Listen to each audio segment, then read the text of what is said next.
Okay, in this module, we're going to talk about one of the best strategies we can give our kids when dealing with unkindness, when their sibling is mean to them, or when a classmate or a friend is unkind to them. The number one thing that we can teach our kids is this: you can be mad without being mean. Here's what I mean. It is easy to be kind when other people are kind to us. It is so hard to stay kind when people are mean or unkind to us, or when we see unkindness. But if we have decided to be kind, we're going to be kind because that's what we've chosen to do. That's who we are. It doesn't matter how other people are treating us. Now, one of the biggest questions I get from parents is this: I don't know how to help my kids stay kind, but I don't want them to be a doormat. So where's the fine line? How do you balance this? How do you teach them to be kind, but you don't let them get walked all over? And this is how. We teach our kids that you can stand up for yourself. You can tell people they can't treat you a certain way, but you don't have to be mean about it. So here's how this works. When someone is unkind to us, we can say no. We can say stop. We can say you can't do that.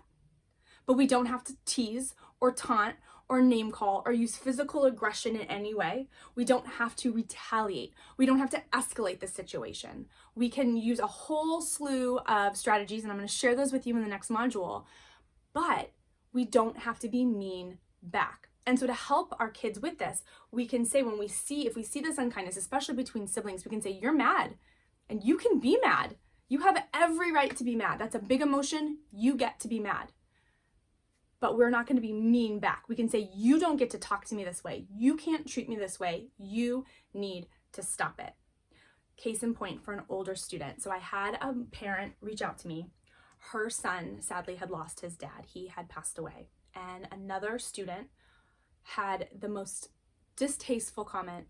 It was so hurtful and mean about him basically being an orphan and not having a dad. Listening to what this mom said was said to her son, like it made me tear up. It was awful. And her son decked him. He punched him. They're in high school, and it's a natural response. He was mad. He hit. And she called me because she said, what? I want my kid to be kind, and I empathize with him because the comment was so horrific. It was awful. What do I say to my son? And I had to think about it for a long time because this comment really affected me. And sometimes people say things that are just unforgivable. But the meanness can seep into us, and it can change who we are. And so after I thought about it, I connected back with her, and I said, here's what I would say. Say, hitting is not okay. It doesn't solve our problems. You weren't in any physical danger. You didn't need to protect yourself. There's no need to hit.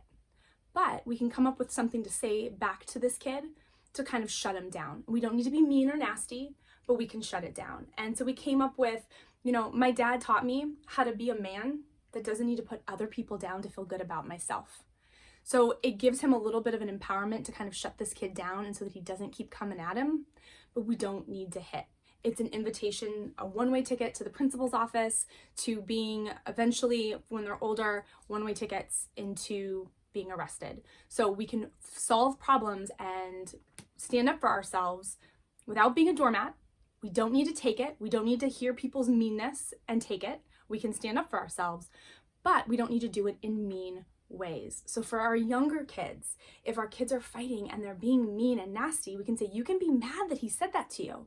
It's okay to be mad, but we're not going to be mean back. And that is a hard concept. It's changing the script for our kids because it's natural to be mad and then to act on it in a mean way.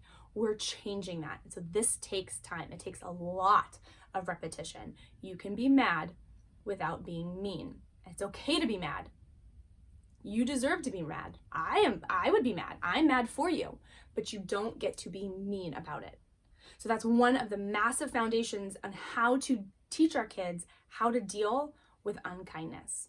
In the next module, we're going to go through all the different techniques that your kids can use to deal with unkind people. Because let's face it, not everybody's kind. There are going to be unkind people that they're going to have to interact with. The whole world is not kind, and that's okay. It's just the way it goes.